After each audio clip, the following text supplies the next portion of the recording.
Sobat Pelajar, kembali lagi di Student Talk, kritis, kreatif, dan inspiratif. Senang sekali kali ini bersama saya, Anissa Aulia. Dan kali ini Anissa nggak sendirian, ditemani oleh narasumber teman mahasiswa yaitu Aurora. Halo, saya Aurora. Halo Aurora, Halo, apa kabarnya? Anissa. Alhamdulillah baik. Gimana Anissa? Sehat luar biasa. Alhamdulillah. Senang sekali hari ini bisa bertemu. Kali ini kita akan berbincang tentang teknologi pendidikan, karena kan Aurora dari prodi teknologi pendidikan atau sering disebut TP ya. Ya, TP. Nah, TP. untuk teman-teman pelajar mungkin masih asing ya dengan prodi tersebut. Lalu apa sih bedanya dengan prodi pendidikan? Mungkin bisa diceritain dulu kenapa memilih prodi ini.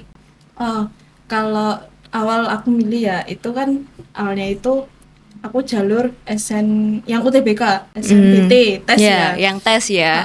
Nah, itu habis gak keterima di SNBP, itu kan langsung daftar di SNBT. Nah, pilihan pertamaku itu di teknik ITS, teknik telekomunikasi, prodi baru waktu itu. Aku kira dengan dengan prodi baru itu bakal bisa masuk, soalnya kan peminatnya kan sepi. Nah, terus pilihan kedua itu dari keluargaku, pengen aku kuliah yang deket-deket sama rumah sepupuku lah, saudaraku. Nah, kebetulan kampusnya itu deket sama rumah keluargaku, kampus yang TP itu sekarang di UNESA. Nah, terus pemilihan jurusannya waktu itu aku milih pokoknya yang ada teknologi, karena basicku kan di multimedia kan, di bidang media. Nah, aku ngiranya itu ini teknologi, ini pasti kayak media-media gitu. Nah, ternyata pas masuknya, ya ada medianya juga gitu. Terus ekspektasimu ketika sudah masuk ini ya di TP ini apa? Apakah ternyata banyak desainnya atau banyak mempelajari IT-nya atau yang pendidikannya seperti apa? Kalau ekspektasiku awalnya itu, ini cuma bikin video-video biasa, cuma ambil foto-foto biasa. Ternyata karena emang ada pendidikannya, jadi itu kayak bikin video itu yang buat pembelajaran, buat pendidikan, bikin media-media itu tentang pendidikan gitu. Ekspektasi awalnya itu memang, bikin video biasa. Ternyata pas masuk, ini tentang pendidikan dan emang ada sesuatu yang bikin beda gitu. Kayak misal tuh kayak bikin media video. Media video itu harus ada analisis dulu, mulai dari karakteristik pesertanya gimana, terus kelas berapa gitu, dan tiap kelas itu kan beda. Jadi apa aja yang dipelajari? Yang dipelajari waktu itu yang di semester pertama itu masih kayak kita mengenal teknologi pendidikan, kayak pengantar teknologi pendidikan, terus media pembelajaran, dari pengertian jenis-jenis dan lain-lain itu tuh di semester 1 kan masih di semester awal. Terus di semester 2 itu mulai menjurus lah, kayak pelatihan, terus sumber daya manusia juga ada.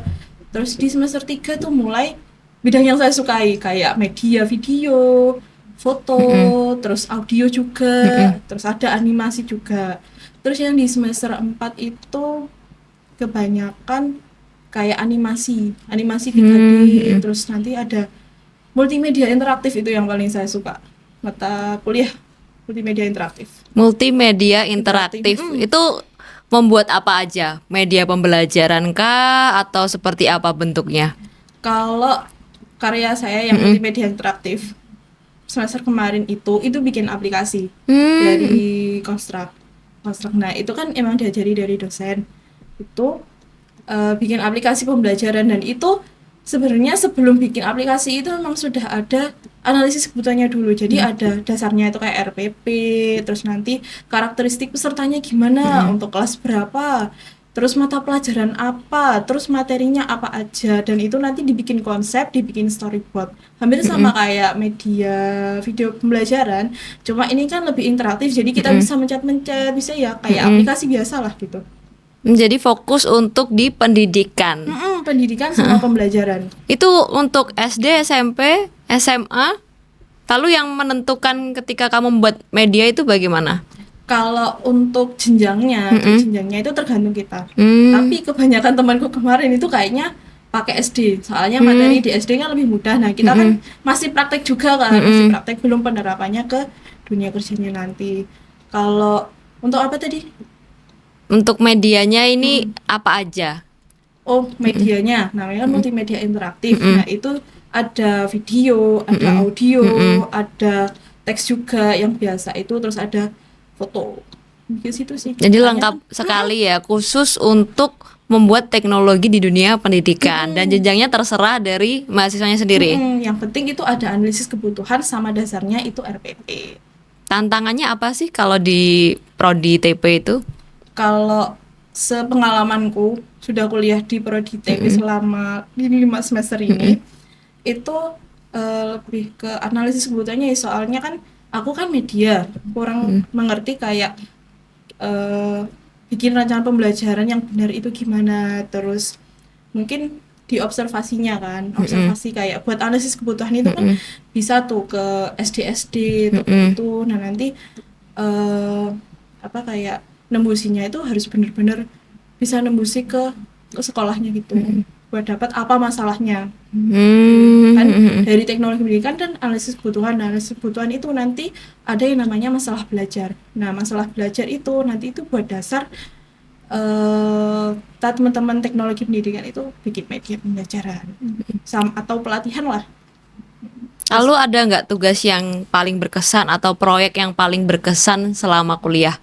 Kalau aku yang paling berkesan itu ada 2. Satu yang multimedia interaktif tadi itu kan, karena kan aku tuh seneng banget kalau disuruh bikin aplikasi, tapi aplikasinya yang nggak muat, nggak bingungi kayak gitu.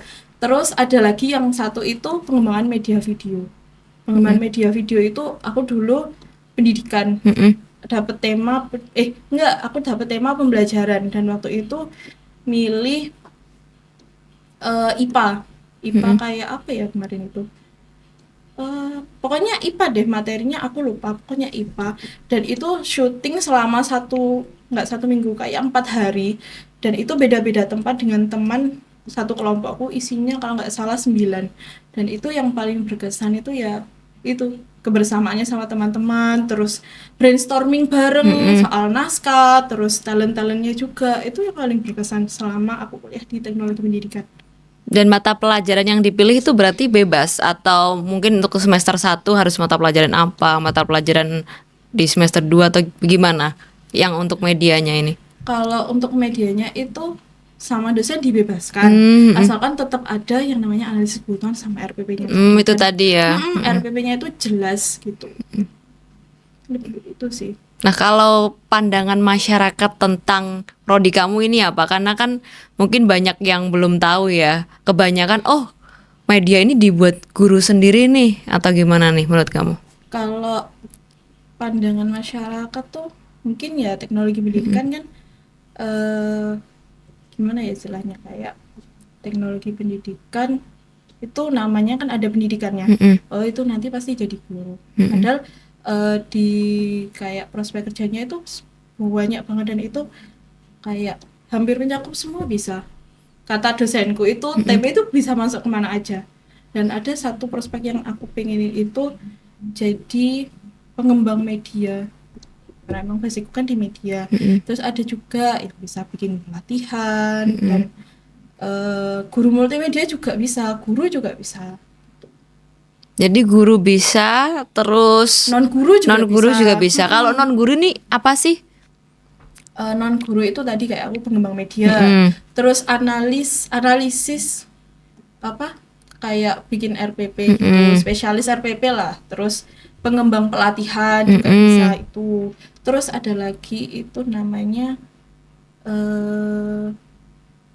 bisa buat bisnis juga sih, kayak apa, jasa pembuat media pembelajaran atau RPP gitu bisa. Kalau mahasiswanya ini harus jago banget nggak sih kalau IT-nya, terus mungkin codingnya atau apa, harus jago nggak sih di TP? Sejauh ini itu teman-temanku memang dia sebelum masuk TP memang sudah bisa, cuma dari prodi sendiri itu kayak menguatkan, diberi teori-teori lebih, jadi dari skillnya yang sebelumnya udah bisa itu diperkuat lagi sama prodi. Nah nanti itu terbentuklah kayak lebih kuat banget gitu kan. Jadi dia dapat ilmu yang lebih dari itu. Nggak harus jago sih, karena namanya kan kuliah. Kuliah itu kan masih proses belajar juga kan gitu. Jadi untuk teman-teman pelajar yang pengen nih masuk di Prodi TP nggak harus bisa dulu Iya, ya. nggak harus Jadi bisa dulu. nggak harus SMK juga Nggak atau harus. harus SMK? Teman-temanku banyak yang SMA kok, dan dia itu kebanyakan milih TP karena pilihan dua sih. Tapi mereka benar-benar kayak, oh aku bisa kok di jurusan ini, aku bisa. Ini mereka juga nilainya bagus-bagus, banyak yang A juga. Dan dari TP, dari prodi juga itu juga dapat apresiasi yang banyak. Terus dibantu banyak banget yang apa, kayak bantu mahasiswanya gitu. Gimana biar caranya si mahasiswanya itu dapat ilmu yang lebih, dia bisa eksplorasi kemana-mana aja, karena TP itu kan bisa kemana aja. Nah, bisa kemana aja selain bidang apa tadi? Media. Bidang media, itu prospek kerjanya 5-10 tahun ke depan itu apa aja menurut kamu? Kalau selain di bidang media itu paling lebih ke pelatihan sih. Soalnya kan TP ini juga ada pelatihan. Nah, misal nih kayak pelatihan tentang AI atau apa kan, kalau membuat pelatihan itu kan biasanya narasumbernya itu yang kompeten lah di bidangnya itu. Terus ada bisnis tadi itu bisnis jasa media pembelajaran atau bikin apa RPP. Nah, media pembelajaran kan kayak mungkin 5 atau 10 tahun ke depan itu kan sudah berkembang ya. Nah itu dari mahasiswanya sendiri bisa tuh kayak mengembangkan media pembelajaran yang sebelumnya belum ada. Nah, menurut kamu seberapa penting sih teknologi pendidikan ini? Kalau dibilang seberapa penting, itu penting banget, karena apa ya, teknologi pendidikan itu memang dibutuhin di apa, di lingkup pendidikan. Karena mungkin ada beberapa yang membedakan antara prodi pendidikan biasa sama teknologi pendidikan. Nah, kalau dari aku bedanya itu mungkin kalau di pendidikan lain itu kan lebih fokus, misal kayak PGSD dia kan lebih ke SD kan, tingkat SD, terus atau di PG PAUD dia kan PG PAUD. Nah, kalau TP ini bisa mempelajari semuanya. Dan itu ya itu tetap dengan analisis kebutuhannya itu. Pernah ada kesulitan nggak dalam analisis kebutuhan itu? Kamu seringnya SD, SMP, apa SMA? Aku pernah SD, pernah SMP, SMA aku belum pernah sih, belum pernah nyoba. Kalau yang kesulitannya itu paling di ini nyusun konsepnya sih. Soalnya kan kayak memadu-madankan si analisis kebutuhannya, RPP-nya sama konsep medianya. Nah itu kayak memang agak sulit, cuma udah brainstorming sama teman-teman kelompok, sama dosen juga, udah kayak sharing-sharing, itu udah nemu, oh konsepnya gini. Dosennya bilang, ini mending diginiin aja, kamu udah bisa kan. Jadi juga ngikutin kurikulum yang sekarang ya, berarti kurikulum merdeka. Berarti nggak pakai RPP lagi, pakainya modul ajar.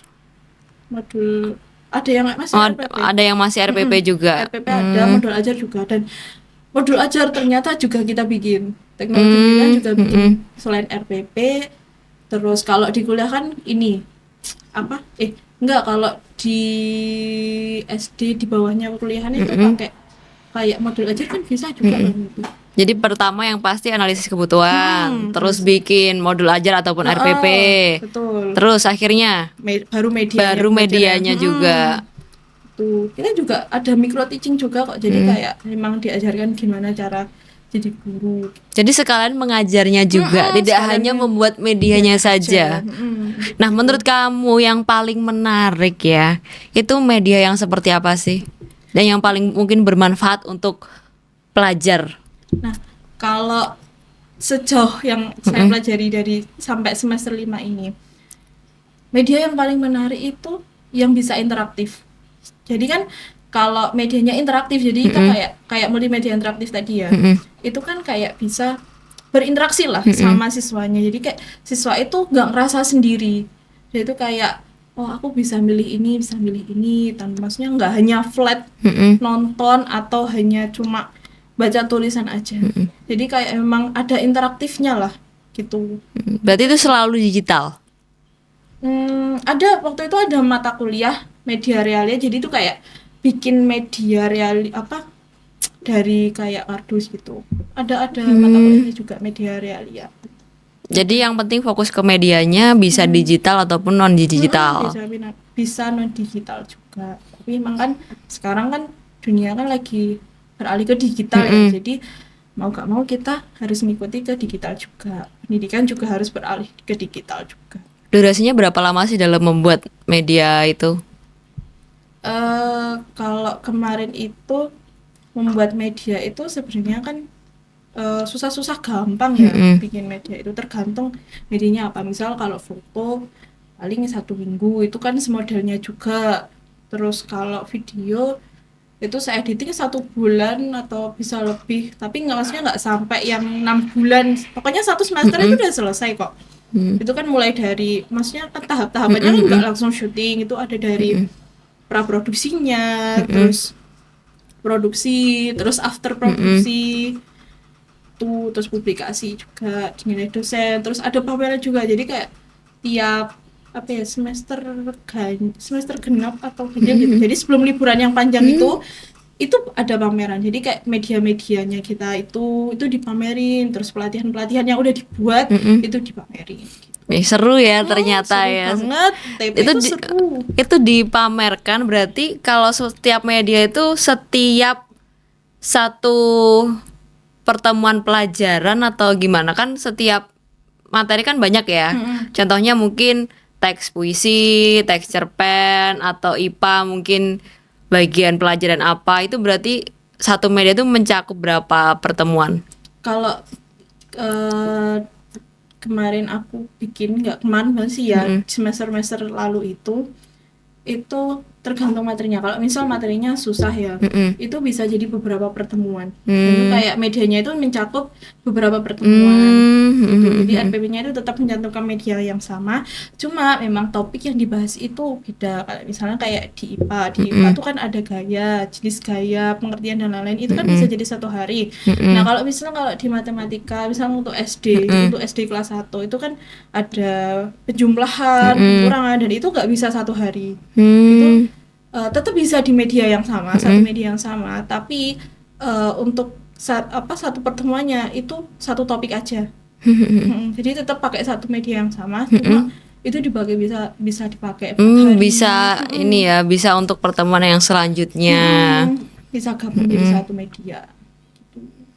Jadi kamu perlu untuk mencari ini dulu, analisisnya juga. Masalah belajar, terus dianalisis itu. Biasanya kelompok atau individu? Kalau analisis kebutuhan itu ada individu sama kelompok. Tapi kebanyakan kelompok. Lebih suka yang mana? Aku lebih suka kelompok. Lebih suka kelompok ya. Soalnya kan nanti ke sekolah juga kan. Jadi kan ke sekolah bareng-bareng kan enak gitu. Oke, kalau kamu bisa kasih saran ke teman-teman pelajar ya, SMA ataupun SMK yang sedang bingung nih untuk memilih program studi, apa yang pengen kamu sampaikan?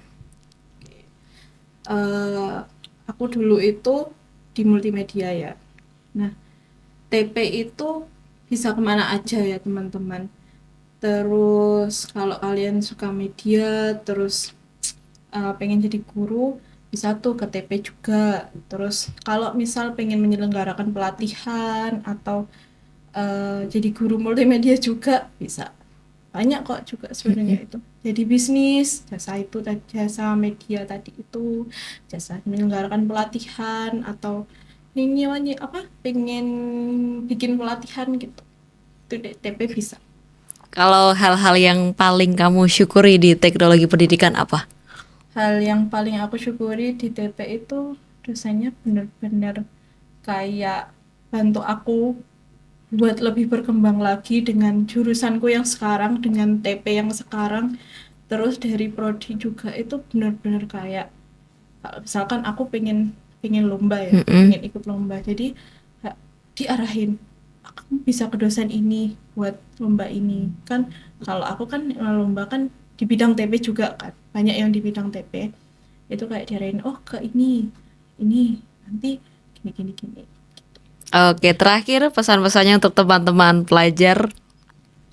Pesan-pesanku mungkin kalau kalian kuliah ngerasa jurusan itu salah jurusan, itu pasti kita alami. Tapi kan apa, kita ditakdirkan untuk jurusan itu gitu. Kalau kita sudah masuk dan kita diterima, berarti kita emang ada sesuatu yang dari jurusan itu bikin kita sukses, atau mungkin bikin kita nambah ilmu yang lebih banyak lagi dan belum kita kenal, dan bisa buat kita lebih mengeksplorasi apa yang ada di dunia ini gitu. Oke, 3 kata untuk TP. Sukses, sukses, jaya. Wih, Tuh. terima kasih banyak Kak TP, Aurora. Ya. Sampai jumpa di Student Talk selanjutnya. Bye. Bye.